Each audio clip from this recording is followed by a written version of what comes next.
নমস্কার, কেমন আছো সবাই? আমি নমিতা। আমার একটা নতুন ব্লগে সবাইকে স্বাগত। আগের দিন বিকেল 4টের সময় বেরিয়েছিলাম, রিলায়েন্সে কিছু বাজার দরকার ছিল। তো বাজার সব নিয়ে এসে বাড়িতে দেখো সেল বাজারের মতন পুরো ছড়িয়ে রাখলাম। কেন বলো তো? এটা কিন্তু যতবার আমি করি ততবার কিন্তু আমার এইভাবে ছড়িয়ে রাখতে হয়। কেননা বলতো বর এগুলো আবার সবটা আমার আবার বসতেও হবে, বসে আমার আবার বলতে হবে, প্রত্যেকটা নাম বলতে হবে, দাম বলতে হবে। ও আবার স্লিপের সঙ্গে দাম মেলাবে, মানে কতটা কম নিল না বেশি নিল সেটা করবে। তারপরে যাই হোক, এটা ভালো কাজ। কিন্তু একের সময় আমার বিরক্তও লাগে, কিছু করার নেই, সব মানে করতে হয়। তার না হলে আমাকে গুছাতেও দেবে না, কোনো জিনিস যদি ঢালার থাকে ঢালতেও দেবে না। তো আমার তো মানে রান্নার সময় যদি কিছু না থাকে কুটুম, তাহলে কিন্তু আমাদের সবারই বিরক্ত লাগে। সেটা রাতে যদি করে রাখি তাহলে কিন্তু সুবিধা হয়। তো যেটুকুন দরকার সেটুকুনটা ঢেলে রাখবো, বাকিটা কিন্তু কালকেই করবো আর কি। তো যাই হোক, এখান থেকে ব্লগটা শুরু করলাম, আশা করি তোমাদের খুব ভালো লাগবে।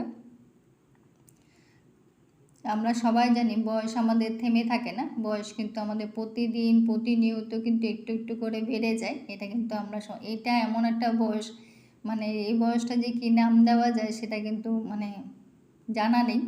যাই, এই বয়সে কিন্তু আমরা সংসারের দায়িত্ব বলো, অভিজ্ঞতা বলো, সব মিলে কিন্তু একটা অদ্ভুত একটা বয়স বলতে পারি। 30 বছর বয়সে কিন্তু আমরা বেশিরভাগ নারীরাই কিন্তু সংসার জীবনে আবদ্ধ হয়ে যায়, তাই না বলো? আর এখানে দেখো তেজপাতাগুলো কেটে নিচ্ছি, কালকে ধুয়ে দেবো।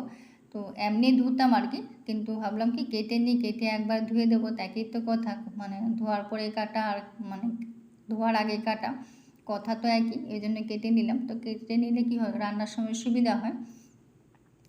এতবার শুকনো লঙ্কা এনেছি, কিন্তু এমন শুকনো লঙ্কা কখনো আনা হয়নি। মানে এক অদ্ভুত শুকনো লঙ্কা বাড়িতে এসছে। তো জানি না এটা ভালো হবে না খারাপ হবে, দেখতে কিন্তু সুন্দর, কিন্তু আমার ভালো লেগেছে দেখতে। মানে বড় বড়, দেখো কত বড় বড় শুকনো লঙ্কা। জানি না এটা ভালো না খারাপ, এটা আমার জানা নেই। তো কারো যদি জানা থাকে তাহলে কমেন্ট করো। আর এখানে রাতের ডিনারে আমরা বিরিয়ানি খেয়েছিলাম, তো সেটাই শেয়ার করলাম। এটা রাতের ব্লগ এইটুকুনি শেষ। পরের দিন সকালবেলা চলে এলাম, উঠানটা ঝাঁট বাসি কাজ সব শেষ করে। তো সকালে দেখো উঠানটা ঝাঁট দিতে এসে দিয়ে কত আম পড়ে গেছে। তো কালকেও পড়েছিল, কালকেগুলো একটু বড় বড় ছিল, ওগুলো তুলে নিয়েছে, এখনগুলো একেবারে কুচি কুচি। তো দেখবো পরে মানে ঝাঁট দিয়ে এক জায়গায় নিয়ে তারপর দেখবো ওগুলো নেওয়া যায় কি না। তো পরে দেখেছিলাম, তো দুটো নেওয়া গেছে, তারপর মানে বাকিগুলো একেবারে মানে একদম কচি কচি আর কি, ওগুলো নেওয়া যায়নি, তো ওগুলো ফেলে দিয়েছি। তো উঠান ঝাঁট দিয়ে একেবারে মানে উঠানটাও কিন্তু কালো হয়ে গেছে আম গাছের জন্য আর কি। এটা বর্ষা অবধি থাকবে, তারপরে আস্তে আস্তে আবার ঠিক হয়ে যাবে, নিজে নিজে কালোটাও উঠে যাবে। তো যাই হোক, একেবারে বাসি বিছনা তুলে নিলাম। তো যেটা বলছিলাম, সংসার জীবনে কিন্তু আমরা আবদ্ধ হয়ে পড়ি, স্বামী সন্তান সংসার নিয়ে কিন্তু আমরা পুরোটা মানে পুরোপুরিভাবে জড়িয়ে থাকি।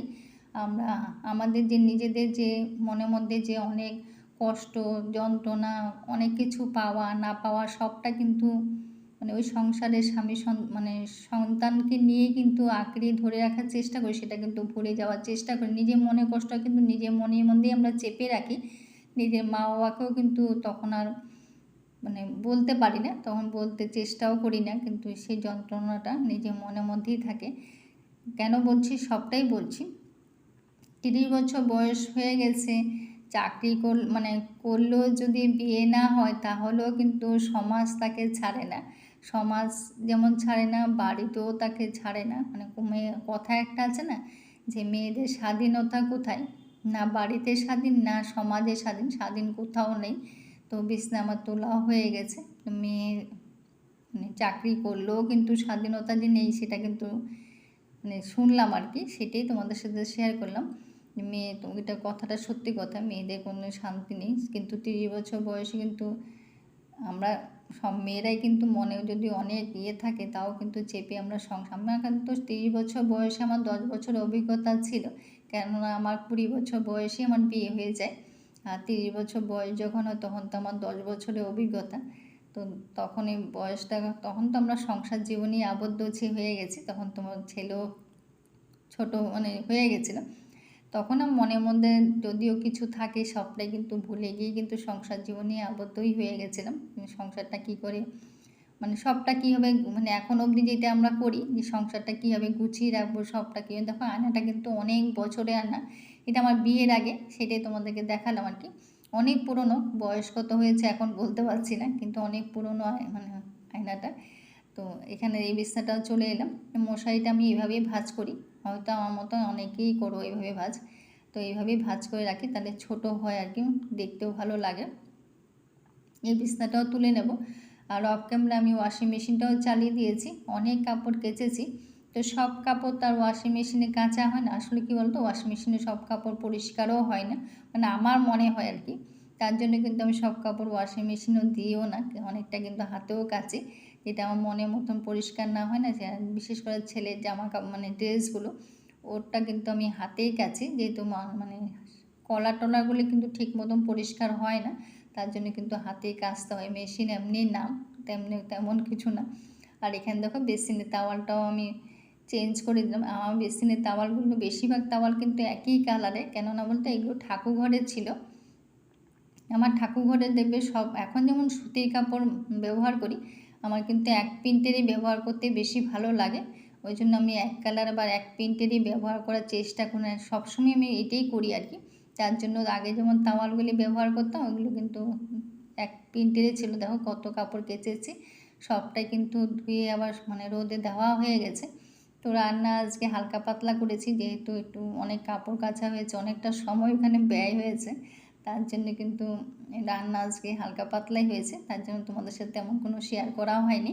আর এখানে তো দেখো শুকনো লঙ্কা দিয়েছিলাম, কত বড় দেখাচ্ছে। যাই হোক, এটা কিন্তু অল্প করে করেছি, কেননা বলতো একবেলার জন্যই করলাম, বর আবার রাতে খায় না, মানে লাউ পাতা টাতা রাতেবেলাও খায় না আর কি, যার জন্য একবেলার জন্যই করলাম। আর এখানে মাছের ঝোলটা করেছি অফ ক্যামেরা, এমনি করলা ভাজি করেছি, তো ডাল তো করেছি, ভাতও হয়ে গেছে।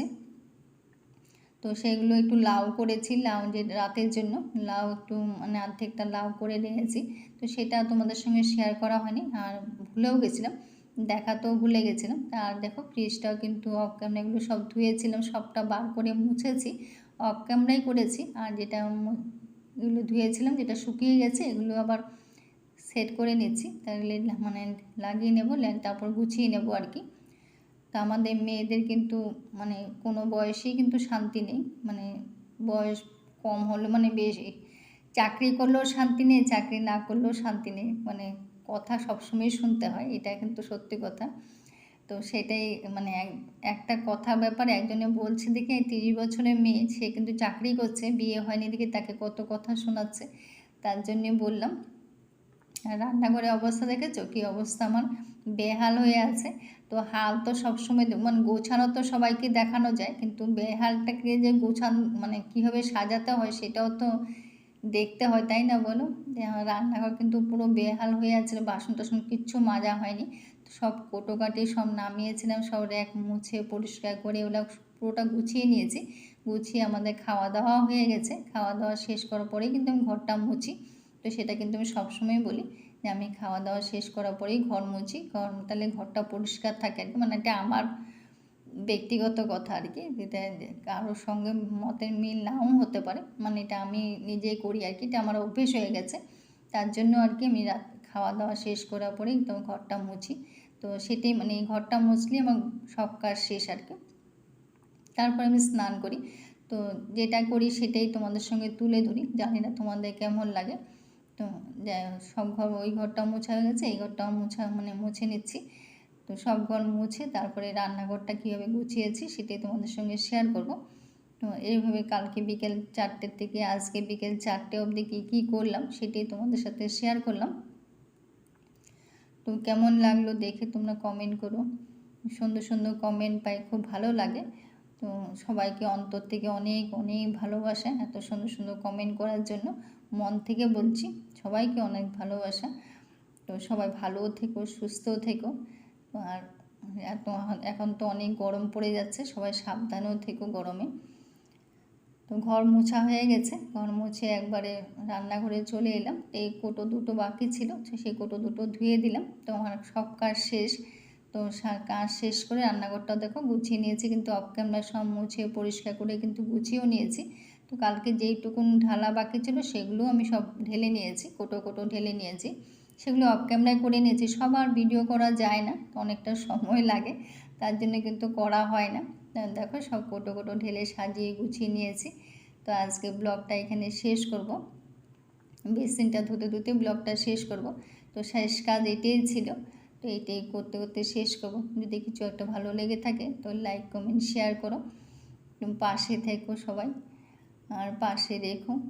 যদি কেউ মানে বন্ধু করো না, তাহলে কিন্তু ভিডিওর মাধ্যমে লিখো না, এটা কিন্তু সবসময় বলি। তাহলে পোস্টে লিখো, তাহলে কিন্তু ভালো হয়, তোমার জন্য ভালো, আমার জন্যও ভালো।